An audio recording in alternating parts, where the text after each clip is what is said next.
Hey folks, it's Rob Flux here with another Sunday session, and tonight is open mic night where you get to ask me any question about anything and I will do my best to, put those answers together. Now, in order to do that, I need you to prepare and send me the questions in advance so I can do any homework as and where required, and the link for that is down below. So if you'd like to do that, please send that through.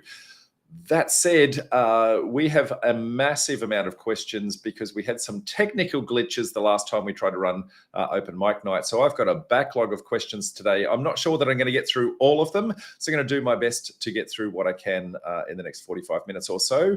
And if you have already submitted a question, please know that we will have that straight up for you next month, I promise you. That said, let's get into the very first questions. So the first question I've got is from Pia, and actually it's not one question, it's actually about 5 questions, and it's all around splitter blocks. So I'm going to read the questions out first of all, and then I'm going to try and break it down and then walk Pia through the process. So firstly, is it possible to have a look at splitter block strategy? What is the range of profit, for example? How do we find splitter blocks? Once I've found a splitter block, how do I know it's going to be a profitable deal? Once I've created vacant land, do I sell it as serviced or not serviced? Is the vacant land easy to sell, or does that depend on the area? What's the time frame for the strategy, etc., etc.? So Pia, there's a massive amount in your question, so I'm going to try and change the order of that and just give you a little mini lesson in splitter blocks. So it's a concept that most people in Southeast Queensland are very, very familiar with, but for those of you in New South Wales, in Victoria, in South Australia, Western Australia, these things exist everywhere, folks. And it's just one of those things where it's just not been common knowledge. So what it is one title with 2 or maybe 3 or 4 lots that have already been predefined and pre-approved many, many years ago. That's the key. It is pre-approved. So many, many moons ago, these were created and put on a single title. That means one lot of rates and one lot of land tax and that sort of thing. But underneath this is a pre-approved subdivision. Now, because it's a pre-approved subdivision, it means that you don't need to go through council. As a matter of fact, all you need to do is actually go to the titles office, lodge the appropriate paperwork, and hey presto, about 10 days later, you actually have the titles broken up into their individual pieces. Now, that said, that's what the strategy is. There's all sorts of things that actually go into this, though. So from a technical perspective, because it's pre-approved, there's a deemed inference that all of the services are already in place. Now, when I say deemed, that is, it's not going to be assessed as to whether or not the services are there. So you've got things like stormwater and water and electricity and sewerage and all those sorts of things that nobody is going to test as to whether or not those things have actually been installed. Now, whilst nobody's going to assess you for it, you've got to think about Joe Public, who's going to be buying the finished product off you. We make money by solving problems for them. Now, do you think they know how to install sewer? Do you think they know how to install water? Do you think they know how to install stormwater, et cetera, et cetera? So it's in our best interest to put services on the block, even though there might not be an actual mandated requirement for that. Now, when we do so, we want to make sure that we actually assess whether or not the services are located inside our property, on our nature strip, across the road, in the road, perhaps in our rear neighbour's yard, those sorts of things. So the cost of doing that will be massively changed, subject to where those services are physically located. So if it's inside your property, super cheap to do, and many instances your local utility provider or council will have a fixed price connection for those things. If it's in the neighbour's yard, then it won't be a fixed price, it'll be a custom type price point, and you're going to need your neighbor to actually approve the installation of that, because being able to dig up their backyard, they need to approve that you need to do that. So there's so many variables that go into this, it's not funny. But the concept is super simple, a single piece of paper to separate the titles. Then you've got to look at things like can, should, or must I just demolish the existing house that's sitting on the block. So can I, is it protected? Should I? Has it got intrinsic value? Must I? Is it in the way because it might be sitting on the property boundary itself? So there's a whole bunch of things that actually go into the costs that actually take to do this. So in a perfect world, the house is perfectly located on one block. You go and lift the title. All the services are physically located on that one block, and then it's just really put the services on the second block. Now, that is what we call a unicorn, right? So unicorns do exist. They are out there, plenty of them that you can actually find where the house is perfectly located. Now, in that instance, you might get away with something in the vicinity of $20,000 by the time you lift the title and install the water and the sewer and that sort of thing, if everything's perfectly located. If, however, it's not perfectly located and you have to demolish the house and then you have to access the rear neighbor, you might have to give them some liquid gold in order to actually get access to their yard. The cost of the installation of those might be more expensive. You may have to actually put an easement in their property. So you might find that, that $20,000 that I touched on might expand out to $80,000, $100,000 from a services point of view to actually get everything actually installed and in place, plus the demolition and a whole bunch more. So it depends is the answer. And so what you need to do is get very, very good at your site analysis. If you get very good at your site analysis, you're going to be able to identify every single issue and challenge that you need to face. And then you can go speak to the relevant consultants, and based on that, their guidance, that you should be able to put together a feasibility that would give you, I guess, the costs that actually go in it. Now, with regards to how do you tell the profitability? Well, a feasibility is identifying those problems. So if you don't identify the problem, your feasibility is going to look really good because it will have missed the fact that that problem exists and that the cost is actually going to be there. So if anyone wants to get really good at feasibilities, the two things that you need to do is identify every single problem. So that is get really, really, really good at your site analysis and determine what I should buy it for and what I should sell it for, the sales data side of things. So you want to start to use that to your advantage, and then the feasibility is just really the adding and subtracting of all of those things. Now, the time frame for the strategy, if you have a unicorn, then you can actually lodge for the separation of titles. Typically, that takes somewhere between 5 and 10 business days to get your titles back. So you could, in theory, have it on the market 10 days later, selling the finished product. Now, if you don't have that, if you have to go through a process of demolishing the property, if you need to get access to the rear yard for the other neighbor, it might take you 2 or 3 months to get through the process of actually installing all of those services. Now, in both instances, I guess selling the finished product is going to take some time. You need to prepare the marketing, find an agent, put it on the market, do home opens, even though you might be selling vacant land. Then you've got to wait for settlement. So in a perfect world, I've had splitter block projects that have taken 6 weeks from signing the original contract to cash in the bank, okay, for the finished one. So that is the best, that is my record for getting a splitter block across the line. I have also seen splitter blocks that take anywhere up to 6 months by the time you get all the services installed, do the sales and marketing campaign, and I guess get the cash in the bank. So it depends is the answer. So your job is to identify those problems, understand the timelines and the implications of that and the costs implications of that. Now, the next thing you said is, how do I find it? Well, I'm going to show you the secret weapon, which is how to actually do this. Now, in doing so, just give me 2 secs while I do. I'm going to put a link on the page.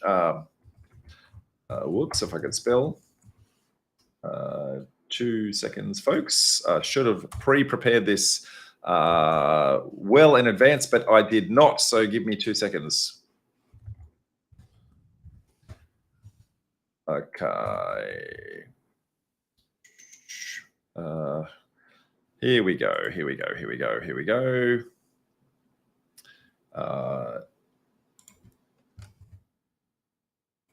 Okay, I'm going to put a link on the page here. So this is a tool called National Property Data. Okay, so the link below is nationalpropertygroup.com.au. There's lots of different products that they sell, but National Property Data is the tool that you want to use. This is the only tool that will actually let you search for splitter blocks, the only one. So all of the other tools, it is a very, very manual process. This is an automatic process. You can actually go through and we're going to find splitter blocks in literally 30 seconds. As a matter of fact, it'll take me more time to tell you how to do it than it will for me to actually do it. Okay, so National Property Data, if you are wanting to do that, mention Property Developer Network and you'll get a 10% discount on doing that. Now, that said, it's a very, very cheap product. It is the competitor to RP Data and Price Finder. And in my humble opinion, a way, way, way, way better tool because it's got so much flexibility. And what I'm going to show you is just one of those reasons for exactly that.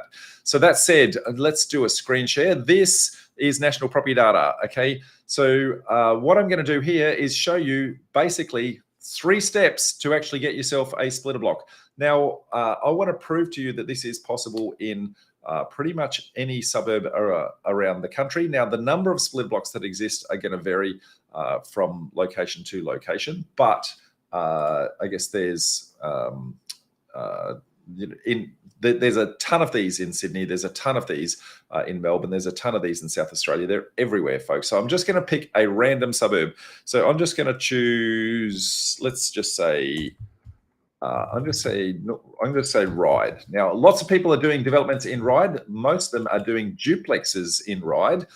So firstly, I've just chosen the suburb, as you can see here. Then I'm going to go to more filters. Now, as I pull down more filters, I'm going to go to plan information. And as I go to plan information, I want the number of lots that I'm looking for to be at least 2. And notice that I don't put an upper limit, okay? Now, the other thing that I want to make sure is that this little drop down here says non-strata. Now, a strata is a townhouse or a unit complex. So I don't want where there's 2 townhouses in a project. I want 2 where there's no townhouses or 2 when there's no units. So this tiny little search, I'm going to come down and say see results, and it is going to whiz away. And it's telling me that there are 309 properties that are part of multiple lots in here. So this is giving me the list of all of those properties. I'm going to come all the way up here, click on this button here, which then selects every single property in that. And then I'm going to click on this with map view. And in 2 seconds flat, I am now going to be looking at every single splitter block in all of that entire suburb. Now, as I start to zoom in on these, you're going to start to see what we mean. So we can see property here with multiple lots.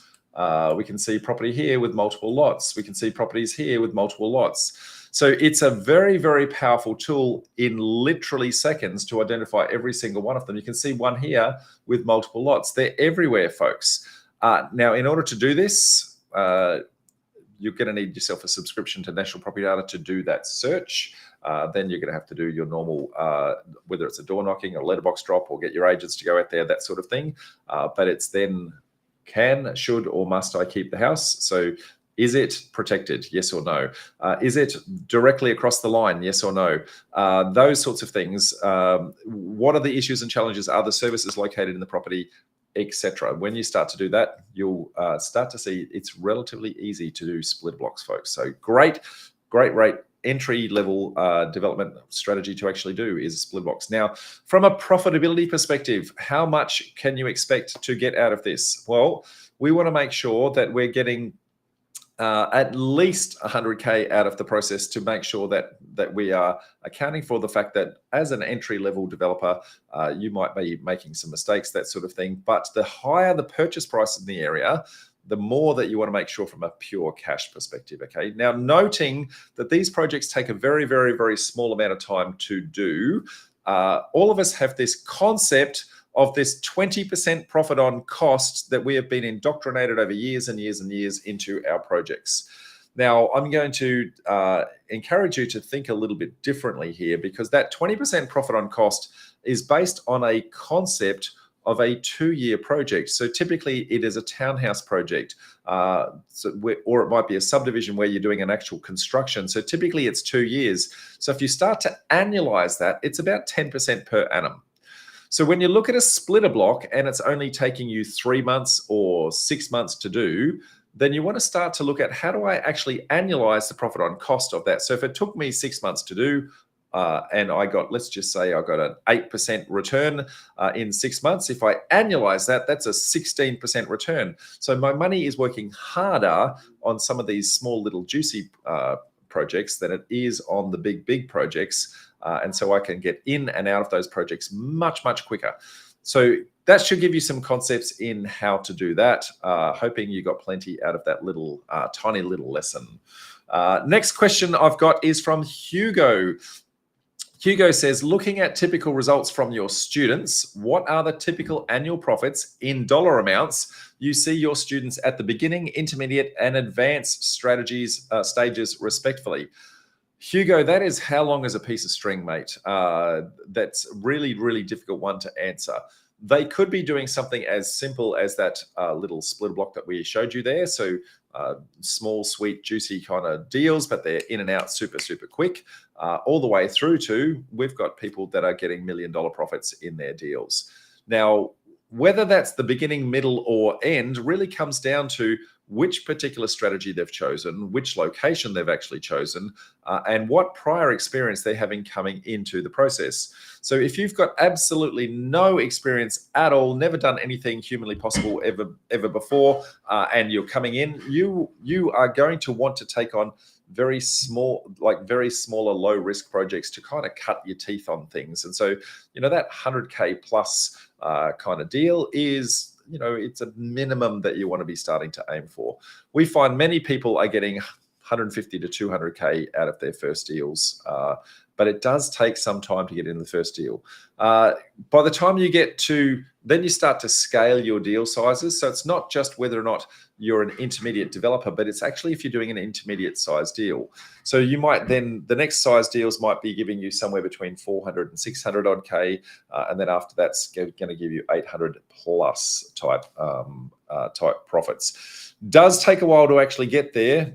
Might take you 3, 4, 5 projects to get to the point where you actually want to scale. But most people are starting with something where they do a very small thing. They might do a 1:2 subdivision, or they might do a duplex. Then they will scale to a 1:4 subdivision or a quadplex if they're doing townhouses.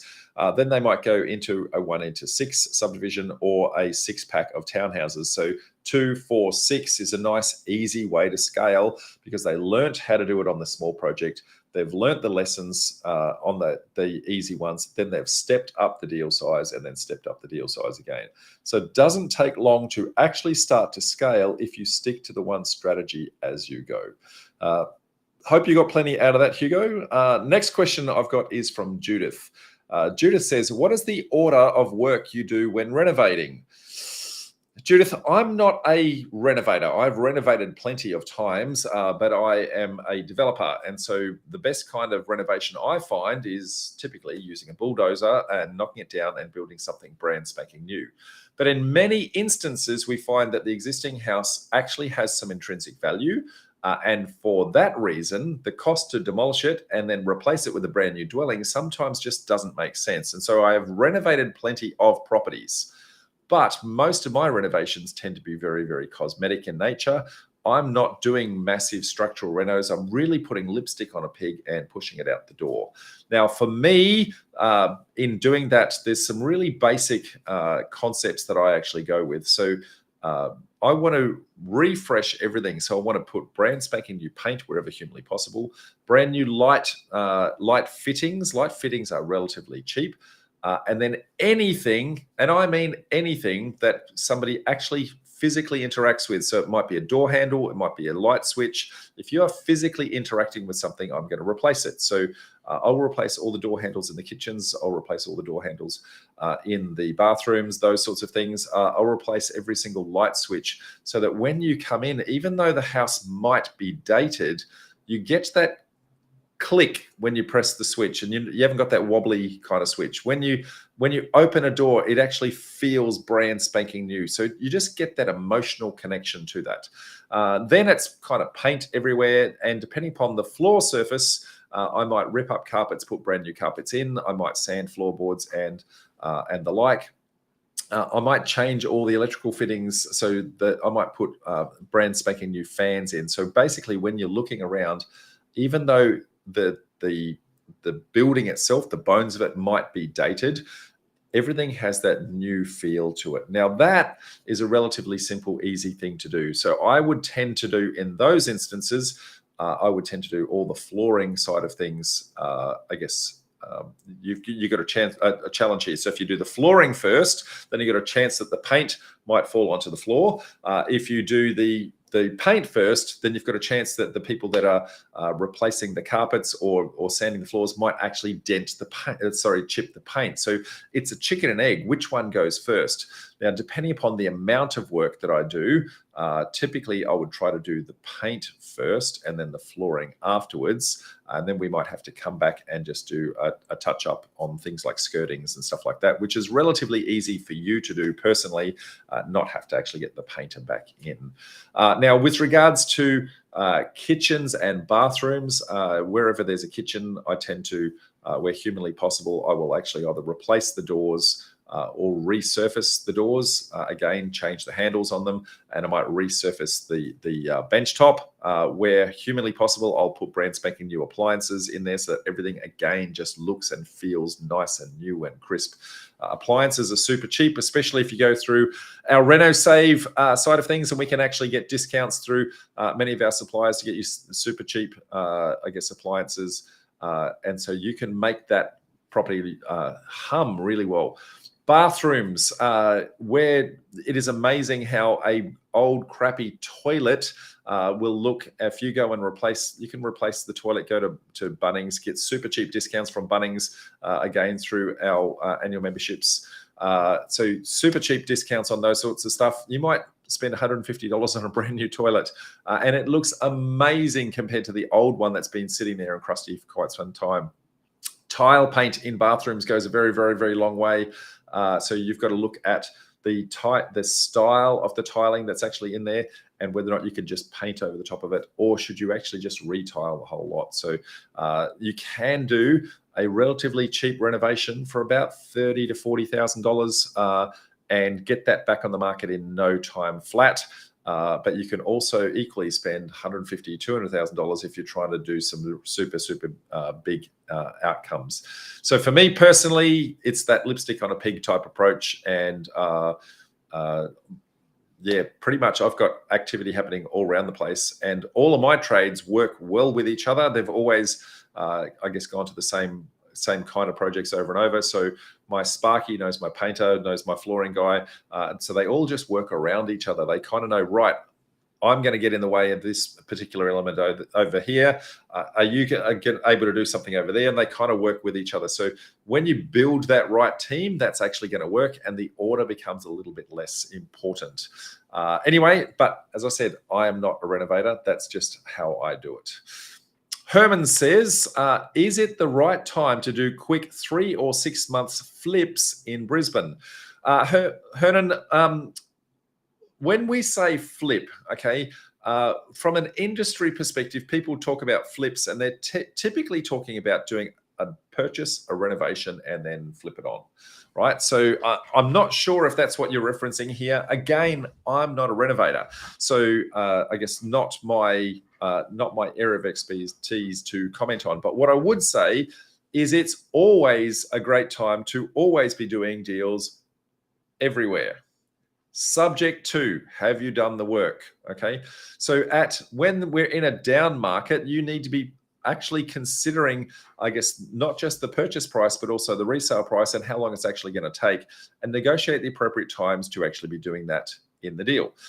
When we're in an up market, then you need to be, I guess, able to do short, sharp terms in order to get that off the market as quick as humanly possible. So the acquisition mode changes all the time, and the terms that you have under the acquisition change all the time, but the deals are always there. Now, there's always times where there's a little bit of a lag, a lead and a lag.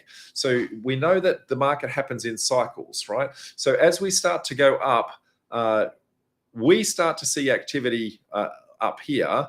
The market is a little bit lagging behind us. So if we're doing our homework, we'll see that the price points are up here and the market is a little bit behind us. So we're going to see great buying opportunities on an upward swing before the market starts to see it.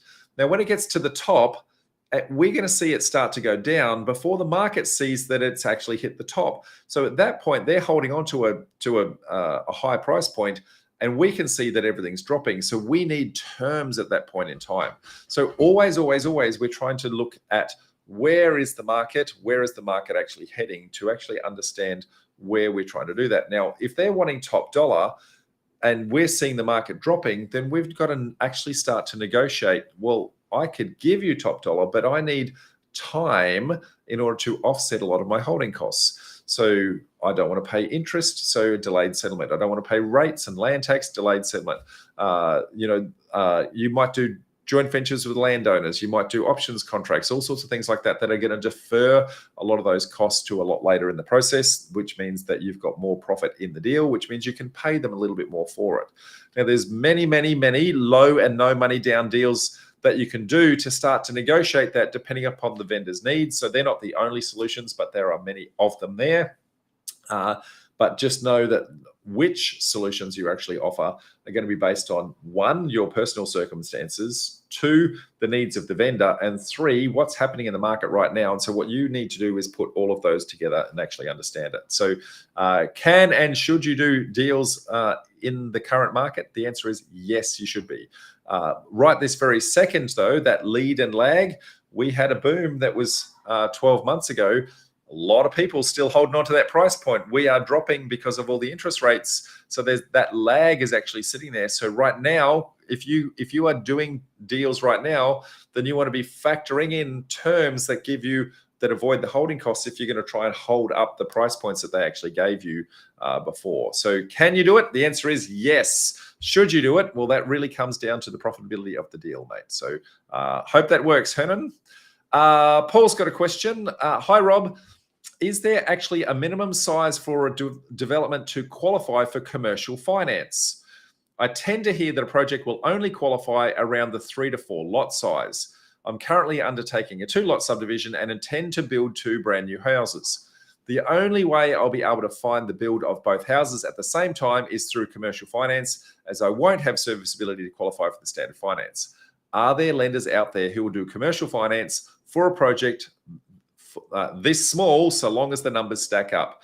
So, Paul, that is a fantastic question, mate. And I'm going to say, from a bigger, broader context perspective, it's one that I would encourage all of our listeners to actually start to consider. Serviceability on a smaller project, we tend to have to pay interest as we go. The bank is assessing us on the fact that we are going to be keeping this for 20 or 30 years. They don't expect us to be developing and flipping for a profit. They actually want us to hold on to it. So they're assessing us based on, can we hold it for a very, very long time? In many instances, that just doesn't work. And the bank will actually see the fact that you're trying to be a developer and not an investor, and they'll actually not assess the deal anyway under residential finance terms, which then starts to lean us to the commercial world. Now, the commercial world, if you have more than 3 properties, it's almost guaranteed to be commercial irrespective. However, you can do commercial deals on much, much smaller projects. The problem is not the quantity of what you are actually creating, but rather the amount of money that is being borrowed in order to do the deal. So most of the commercial lenders will typically want to do $1 million more, or $1 million or more, I should say, for the lend. And that's really just to justify the fact that, hey, they're trying to make, their money on a very, very small process, a very small timeline, I should say, with a lot more risk. They're sharing the risk of the deal with you. And so by the time they actually cover their costs with regards to doing the research on the property and doing their feasibilities and doing their due diligences and doing their loan applications and all that. By the time they actually do that, it doesn't really make a lot of sense for them to actually do all those costs on a much smaller land, and they're not really recovering the costs back in time. So typically $1 million borrow is about where they'll actually get to. That said, you will find people that will go lower. I've seen commercial lenders that will go down as low as 500K, but they will, compensate that for paying a little bit more interest in the process. So in short, can you do it? Absolutely. You just need to, understand how much money you're borrowing and how long for, but absolutely categorically. Now, from a commercial finance perspective, once you've gotten over the mental roadblock of the fact that they charge a little bit more interest for the process, they are looking at the deal itself. So if the deal makes sense and you've got enough equity in the deal to make sure that they are happy from a security perspective, then you have lifted the glass ceiling with regards to your borrowing capacity. So it means that you can start doing larger and larger deals. So commercial finance is your ability to start to scale. So if you are needing to go there already from the smaller projects perspective, I want you to take a really good hard look at, hey, how can I actually use this in order to scale my business to do bigger deals in less time once this particular one is out of the way. All good. Next question is from Julie. Julie says, hey, Rob, how do you do a FISO in such a changing market where comparable sales aren't relevant? Building costs we may have used previously are no longer relevant, and holding cost times to the market are increasing. So, Julie, you've basically nailed the actual challenges, so no issue there. But the feasibility just takes into account all of those things. So what you're going to find in doing that, so in the changing market, the comparable sales, we still have to look at 3 months worth of comparable sales. That's the same way the finance broker is going to do it. That's the same way as the valuer is going to do it. So we still have to do that irrespective, which means that chances are we've got a higher price point than we may have 12 months ago or 18 months ago. But equally, they're going to deem the sale of the finished product in that same market. So you're comparing the same market with the same market, because the valuer is not allowed to crystal ball into the future. They have to look at the current market and the current market. So the in and out price points are really that same market assessment. So that kind of nulls itself a little bit. Now, there is a little bit of a lag with some of those. So when you buy it, there's a development timeline and then you sell the finished product. So sometimes there can be a lag there, but mostly it's pretty much I'm in buying the raw product in the same market that I'm selling the same product so far as the valuer is concerned. Okay. Now, building costs absolutely have been rising. As a matter of fact, the last 3 or 4 months is a little bit different to this, but before that, somewhere between 20 and 30% building cost, construction cost rises in the prior 18 months. However, we have now hit a plateau on that. We've now got less building commencements actually occurring. We've got more builders who are actually hungry for work. We've got less projects actually starting. Statistics from the HIA have basically said, look, we've got a 50 to 60% plummet in the amount of building commencements that we've got right now compared to what we had 18 months ago. So now builders are starting to get hungry. Subbies are starting to get hungry. Suppliers are not supplying stock anymore because nobody's actually doing any construction costs. And so the cost of construction is it's hit the tipping point and starting to come down. Now, how far will it come down? It's not going to get anywhere near where it was before. Like, let's be brutally honest. But a 5% drop off, I think, is very, very plausible. We're seeing evidence in our community right now with a ton of people that are having builders giving them a call saying, hey, I've got no work. Have you got a gig that I might be able to pick up in the next little while? Because otherwise my tradies are going to be without a job. So builders are starting to get really hungry. So I'm not overly concerned at that. But once you've done the feasibility, knowing those elements, so buying in the current market, selling in the current market is how the valuer looks at it and how the funder looks at it. The cost of construction, well, you're still going to have to get a quote for your builder, take that out to tender. So when you start to do the math on that, you're going to find that it is tricky, but not impossible to get deals right now. What you then need to do is stress test. So you can only assess it in the current market. That's the only thing that you are able to do from a finance perspective. But you're then going to stress test it and say, well, do I think the market is going to go down? And in which case that skinny deal is going to get even skinnier? Or do I think it's actually going to go up? In which case that skinny deal is going to get a little bit fatter. Now, I have done, I guess, a number of presentations where I show you my assessment of the market. So go back and look at my previous Sunday sessions called Over the Horizon, where I'm actually predicting where I think we're going in the next 12 to 18 months. And that is that I think that we've got a very good chance of an upward trajectory based on a whole bunch of factors that I won't go into right now, because that was an hour-long session that I'd actually hour-and-a-half session that I did to actually cover those. But when we start to stress test the deal, I think that we've got all of the right indicators and drivers that are actually pointing us in the direction of an upward trajectory. So will it be harder to prove it in the current market? Yes. But once we've proved it, do I feel comfortable that that deal is going to get better over time? Yes. That's my humble opinion. Now that's going to be subject to what is the deal you've got, where is the deal, what is the strategy that you're actually trying to do, etc. But overall, look, I think we're actually in a really good time right now. We've got a lot of vendors that are starting to get a little bit more I guess, motivated in order to sell, because they're getting some financial distress with interest rates and things like that.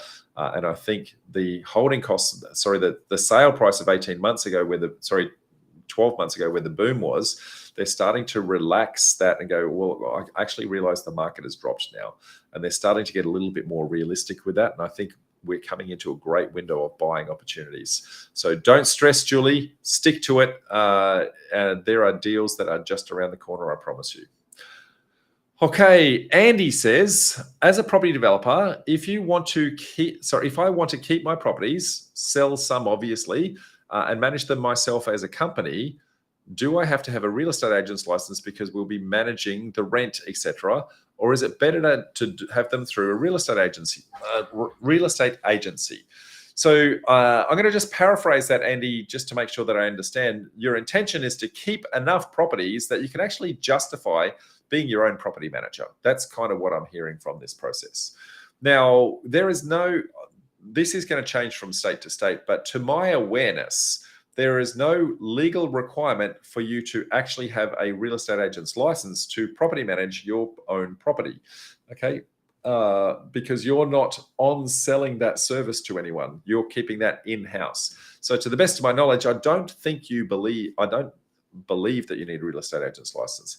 That said, it's not going to hurt for you to have a real estate agent's license, because you might find some economies of scale by, I guess, potentially property managing a couple of other properties in the area, so that you can actually justify the overheads when you've got a staff member that's actually looking after 3 or 4 properties.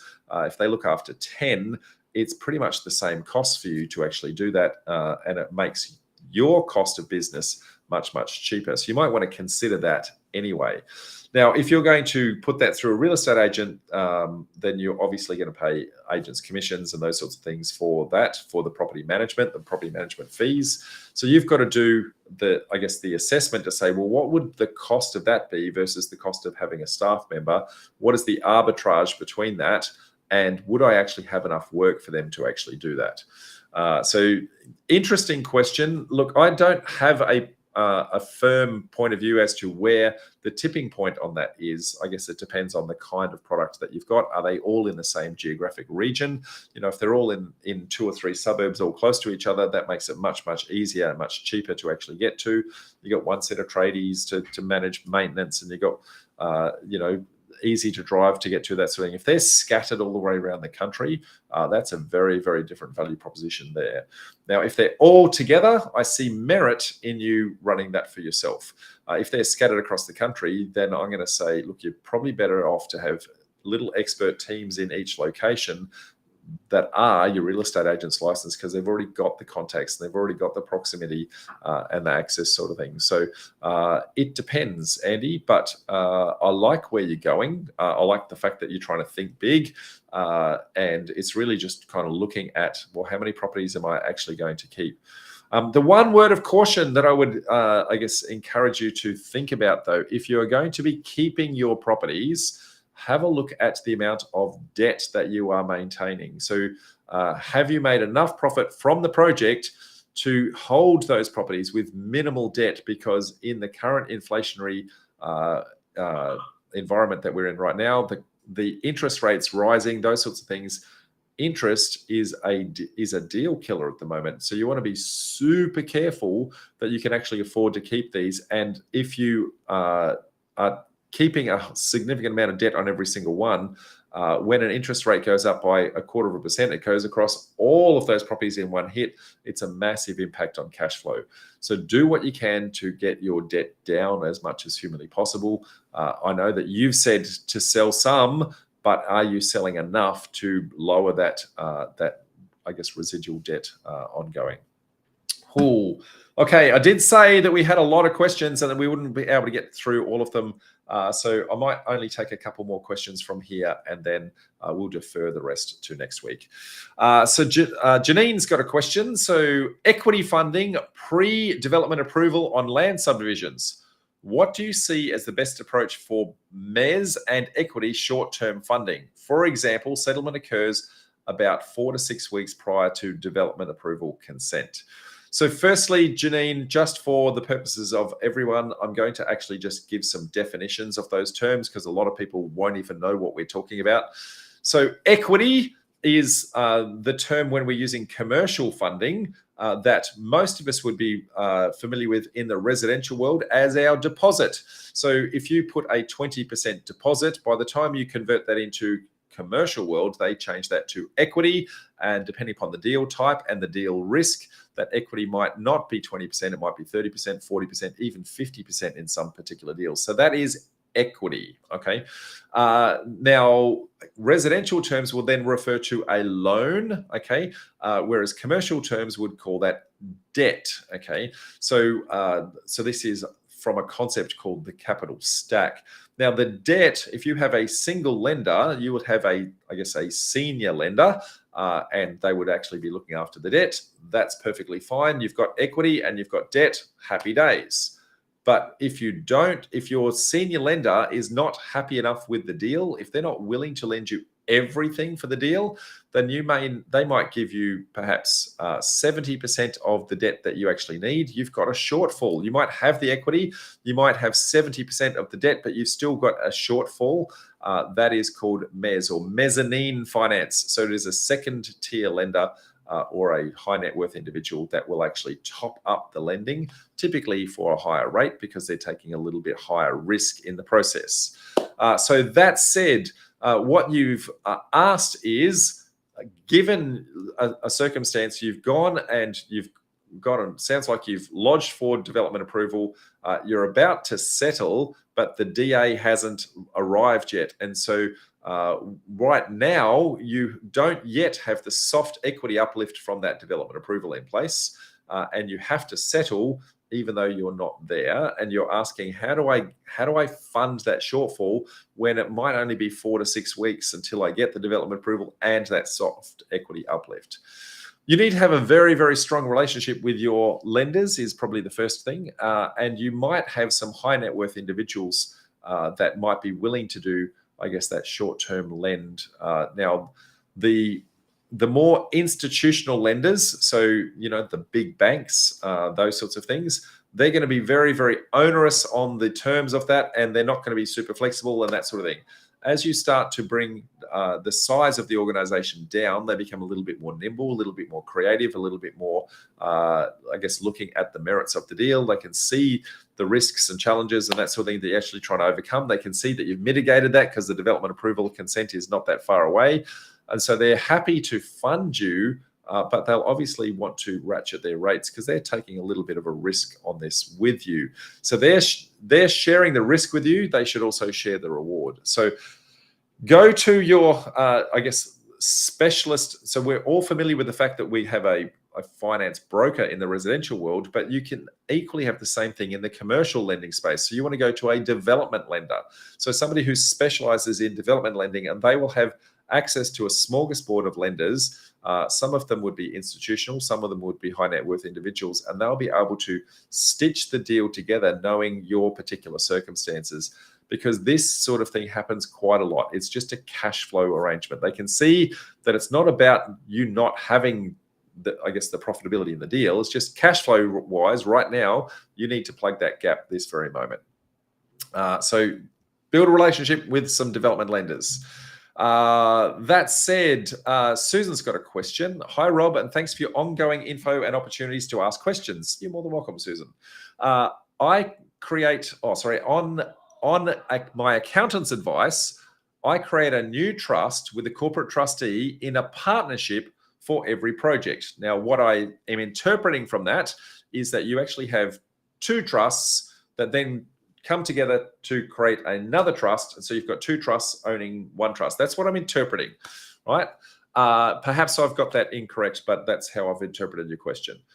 I've investments held in these arrangements post-development, so after development. Now, I'm assuming that your accountant has said that because it helps you for land tax and a couple of other reasons, also for asset protection, but it is quite a complex structure, okay? However, in attempting to refinance, I'm finding that most first and second tier lenders won't lend against a partnership of trusts. Bang, you've just hit the nail on the head there, Susan. That is a very complicated challenge, and hence because you've got a very complicated setup. As I'm getting tied up with one lender for more investment loans and purchase construction finance because of the structures, I don't like being exposed to a single lender, and non-banks are very, very pricey. What is the alternative to actually get there? So the first thing I have to say, Susan, is I'm not legally allowed to give you any accounting, finance, or financial advice. So I just can't give you the advice. What I can tell you is the challenges that you've got in place with such a complex structure. Now, I don't know why your accountant has given you that advice. I can speculate. That they've done that, I guess, for ease of separating titles a little bit later on, maybe what they call a petition agreement, or potentially, I guess, to minimize your land tax or holding tax, but that really is subject to what state you're in. What I would say, though, is that you've got three problems that you always need to think about when you're putting any structure together. So your accountant is going to give you the best advice with regards to tax minimization. Your solicitor is going to give you the best advice with regards to asset protection, and both of them are going to have different points of view, okay? Then your lender is going to want a completely different outcome from probably both of those combined. So what you really need to do is get your accountant and your solicitor to talk to each other and have the requirements of the lender in mind when they're actually trying to put that structure together. With such a complex structure as what you've got, the lenders are looking at that going, that is very commercial in nature, not very residential in nature. And so the likelihood of you having residential lending in that structure is very limited, which you are actually finding. So it's got nothing to do with, is it bad advice for tax? It's got nothing to do with, is it bad advice for asset protection? It's got everything to do with, hey, it's not the best structure for the lending. So you need to start to think about, what do I want to compromise? What is more important to me? Is it the tax minimization? Is it the asset protection? Or is it the ability to borrow more money? And something has to give. You need to have a chat to your accountant and also to your solicitor to actually say, given the current challenge, I'm not able to scale. We're tied up in a knot here. What can we do to think a little bit differently? Now, I've got a whole bunch of ideas in my mind, but legally I can't actually tell you what those are. I've got some, I guess, very creative ways to solve the problem that you're doing, but you need to get that advice from your people. Always, always, always, please make sure that you are thinking about the lender whenever you're putting your structures together, because if we don't keep the lender happy, then you will never get the money. And the deal itself, doesn't matter how tax effective it is, doesn't matter how asset protected it is, we won't get the deal across the line. And that's what you're finding, okay? And I think too many times we don't think about that third parameter, being the lender, as to how we're actually going to do that. That said, if you go to more commercial finance, then the more commercial finance is going to be, I guess, more creative. But as you said, they are a little bit more pricier, but you need to factor that into a cost of doing the deal. Now, not knowing the kind of deals you're doing or the size of the deals that you're actually doing, it sounds to me like you're trying to keep everything in that residential space. And you're going to hit these glass ceilings, which is what you're hitting right now. If you can bite the bullet, understand how commercial lending starts to work, you'll start to smash through that glass ceiling, and you'll realize that the interest rate that they charge might be a high number, but it's on a small amount of money for a small amount of time. And so when you actually factor it in as a line cost item in your feasibility, so long as the deal still makes sense, if you can't get the money any other way, then how is it a bad outcome? So I'm going to make this question the very, very last question for this one. As I said, we've got a bucket ton of questions that have actually come through. So I'm going to roll the other questions over into next month's presentation. But last question for Maxine. Maxine says, if we have 3 or 4 investors and they want to be on title, is a unit trust the best structure, or is there a better way? Maxine, again, I cannot give legal, accounting, or financial advice, but this is almost exactly the same kind of challenge that we just had literally 2 seconds ago from Susan, and that is that the structure needs to be considering the finance, right? So if you're going for residential finance, then the residential finance looking at a unit trust, residential finance is thinking about this as a 30-year loan as you holding the stock, right? So you need to think like the lender. When you think like the lender, they are not, when they look at 4 people on title, they're going to instantly go, hang on, that does not look like a traditional everyday buy and hold investment. They instantly, all the hairs on the back of their neck start standing up and going, that looks like a duck, smells like a duck, and quacks like a duck. That looks to me like a development. And so they're going to want to instantly take you out of that residential lending space and actually stick you into the commercial space if you put a unit trust in place, because they will see through that structure and for what it is, as a structure purely for the purposes of development. And so they're going to want to put you into the commercial world. Okay. So if you're wanting to do that, can't tell you what the answer is, but there are a number of different ways that you can actually do that.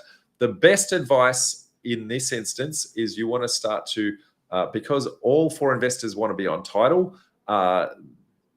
I guess you're going to have to speak to your solicitor with regards to how they can all be protected and on title. And then you're going to have to, talk to an accountant to say, how do we best distribute the profits at the end of that? And it really comes down to, are you going to be selling it all, keeping it all, or potentially, keeping some and selling some? So how you exit that deal is going to be very, very different.